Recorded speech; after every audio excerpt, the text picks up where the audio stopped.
স্থাবরং জঙ্গমং ব্যাপ্তং যৎকিঞ্চিৎ সচরাচরং তৎপদং দর্শিতং যেন তস্मै শ্রী গুরবে নমঃ। শ্রীমৎ স্বামী সেবানন্দ সরস্বতী মহারাজজির চরণে জানাই শতকোটি প্রণাম। গুরু সেবানন্দ মহারাজজির লেখা থেকে পাঠ। জনক রাজার রাজসভায় এক পণ্ডিত ছিলেন, নাম তাঁর বন্দী। বন্দী একজন সুযোগ্য পণ্ডিত, রাজার অত্যন্ত প্রিয় পাত্র। রাজ্যে যত বড় বড় পণ্ডিত ছিলেন সকলেই তর্কযুদ্ধে পরাজিত হয়ে সলিল সমাধি হয়। অষ্টাবক্রের পিতা কোহরেরও সেই দশা হয়।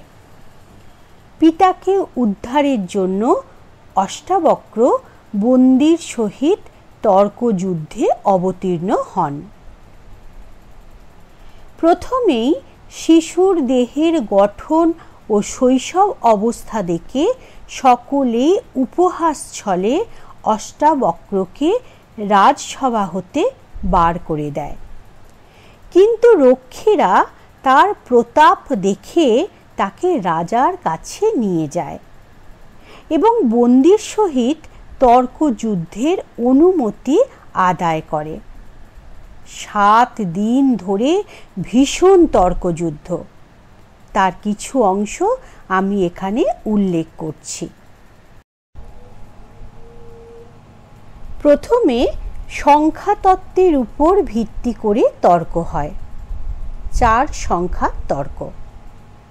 বন্দী: 1 হলো ব্রহ্ম, 1 সূর্য, 1 অগ্নি, দেবরাজ ইন্দ্র একজনই। অষ্টাবক্র: ইন্দ্র ও অগ্নি এই 2 জন দেবতা, নারদ ও পর্বত এই 2 জন দেবশ্রী, দেববৈদ অশ্বিনী কুমার 2 জন, পতি ও পত্নী এরাও 2 জন। বন্দী: সমস্ত প্রজা কর্মবশত 3 প্রকারে জন্মগ্রহণ করে: প্রাতঃ, মধ্যাহ্ন এবং সায়াহ্ন।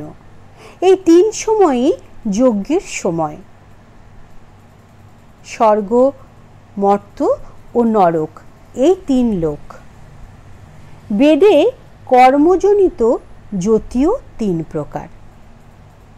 অষ্টাবক্র: ব্রাহ্মণদের আশ্রম 4 প্রকার, বর্ণ 4, 4টি প্রধান দিক, ওঙ্কারের মধ্যেও 4 বর্ণ। বন্দী: যজ্ঞের অগ্নি 5 প্রকার, পংক্তি ছন্দ 5 প্রকার, যজ্ঞ ও 5 প্রকার, 5 প্রধান ইন্দ্রিয়। অষ্টাবক্র: অগ্নির আধীন করার সময় 6টি গাভী দক্ষিণা দেওয়া উচিত। কালচক্রে ঋতু 6টি, মন সহ জ্ঞানেন্দ্রিয় 6টি, আর 6 কৃত্তিকা। বন্দী: গ্রাম্য পশু 7, বন্য পশু 7, যজ্ঞ পূর্ণকারী ছন্দ 7, ঋষি 7 জন, বিনাত্মার 7। অষ্টাবক্র: অনেক বস্তু ওজন করার পাল্লার গুণ 8 হয়ে থাকে। দেবতাদের মধ্যে বসু 8, দেবতারাও 8 জন বলে শুনেছি, এবং সমস্ত যজ্ঞের যজ্ঞস্তম্ভ 8টি হয়। বন্দী: পিতৃযজ্ঞে সমিধ ত্যাগ করার মন্ত্র নয়। জগতে প্রকৃতির 9টি ভাগ আছে। বৃহতি ছন্দের অক্ষরও 9টি, 1 থেকে 9 পর্যন্ত অঙ্ক। অষ্টাবক্র: জগতে 10 দিক। সহস্রের সংখ্যাতেও 1 শতককে 10 বার গণনা করতে হয়। গর্ভবতী নারী 10 মাস পর্যন্ত গর্ভ ধারণ করে। তত্ত্ব উপদেশকারীও 10 জন, পূজনীয় ব্যক্তিও 10 জন। বন্দী পশুদের শরীরে 11 ইন্দ্রিয়, প্রাণীদের 11 রকম বিকার হয়, দেবতাদের মধ্যে রুদ্র 11। অষ্টাবক্র 1 বছরে 12 মাস, জগতী ছন্দে 12 অক্ষরের চরণ, প্রাকৃত যজ্ঞ 12 দিনে হয়, আদিত্য 12 জন। বন্দী তিথিদের মধ্যে ত্রয়োদশী উত্তম, পৃথিবীতে 13টি দ্বীপ। এই বলে বন্দী আর বলতে পারে নাই। তখন অষ্টাবক্র বলে, অগ্নি, বায়ু এবং সূর্য এই 3 দেবতা 13 দিনের যজ্ঞে ব্যাপক। বেদেও 13টি আদি অক্ষর বিশিষ্ট অছিন্দ কথিত আছে। এই শুনেই বন্দী মুখ নিচু করল এবং অত্যন্ত চিন্তায় পড়ে গেল। এদিকে অষ্টাবক্রের মুখে শাস্ত্রীয় কথনের বন্যা বয়ে যেতে লাগল। এই দেখে সভায় ব্রাহ্মণরা হর্ষধ্বনি করতে করতে অষ্টাবক্রের কাছে এসে তাকে সম্মান জানাতে লাগল।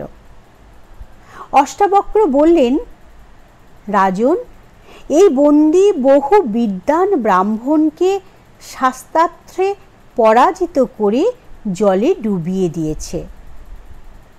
এখন এরও শীঘ্রই সেই গতি হওয়া উচিত। বন্দী ছিল বরুণের পুত্র, তাই জল থেকে সমস্ত ব্রাহ্মণদের উদ্ধার করে নিজে জলের মধ্যে চলে যায়। কাহিনী এখানেই শেষ। এবার প্রশ্ন উত্তরে কিছু অভিজ্ঞতা। দেবরাজ ইন্দ্র একবার বকমুনিকে প্রশ্ন করেন, পৃথিবীতে সুখী ব্যক্তির লক্ষণ কি? উত্তর, যে ব্যক্তি নিজ কষ্টার্জিত অর্থে সাকন্যে সন্তুষ্ট থাকে, পৃথিবীতে সেই পরম সুখী। অপরের কাছে নিজ দৈন্য প্রকাশ না করে ফল মূল শাকসবজি যাহা জুটে তাহাতে তৃপ্ত হওয়া সবচাইতে বড় গুণ। কিন্তু অন্যের গৃহে দৈন্যতা স্বীকার করে অপমান সহ্য করে রাজভোগ ভক্ষণ করার মতো মহাপাপ আর নাই। যে অন্যের কাছে খাদ্য গ্রহণ করে সে কুকুরের মতো অপমানিত হয়। সেই দুরাত্মা ব্যক্তির ঐরূপ রাজভোগে ধিক্কার।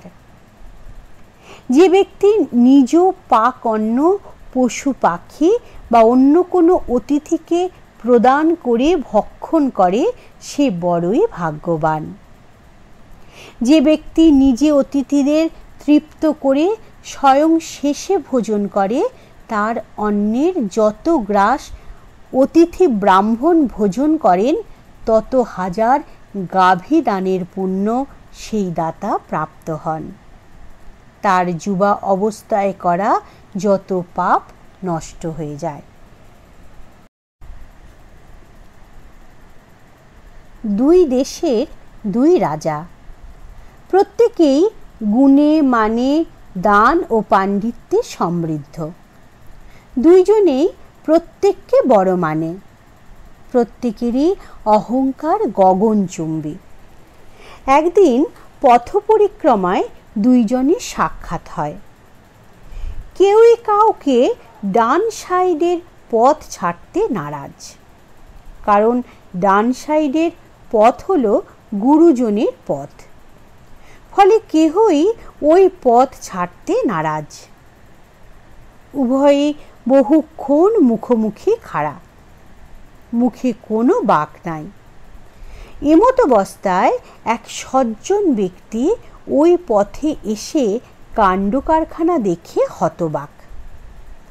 তখন তিনি বলতে শুরু করলেন, গুণী ব্যক্তি কখনো নিজেকে বড় মনে করেন না। যে ব্যক্তি নিজেকে নিজে বড় মনে করেন আসলে তিনি ছোট, অধম। তাই তোমাদের মধ্যে যিনি বড় তিনি ব্যবহারে প্রমাণ দিন। কথাগুলি শোনার সঙ্গে সঙ্গেই একজন আর একজনকে তৎক্ষণাৎ পথ ছেড়ে দেয় এবং বিজ্ঞ ব্যক্তিটিকে নমস্কার করে আপন গন্তব্য পথে গমন করেন। আপনারে বড় বলে বড় সেই নয়, লোকে যারে বড় বলে বড় সেই হয়। নমস্কার, সকলে ভালো থাকবেন, সুস্থ থাকবেন। আর আমাদের এই নিবেদন যদি আপনাদের ভালো লাগে তাহলে অন্যান্য ভক্তদের কাছে এটি শেয়ার করে দেবেন, যাতে তারাও পূর্ণার্জনের পথে এগিয়ে যেতে পারেন। জয় গুরু।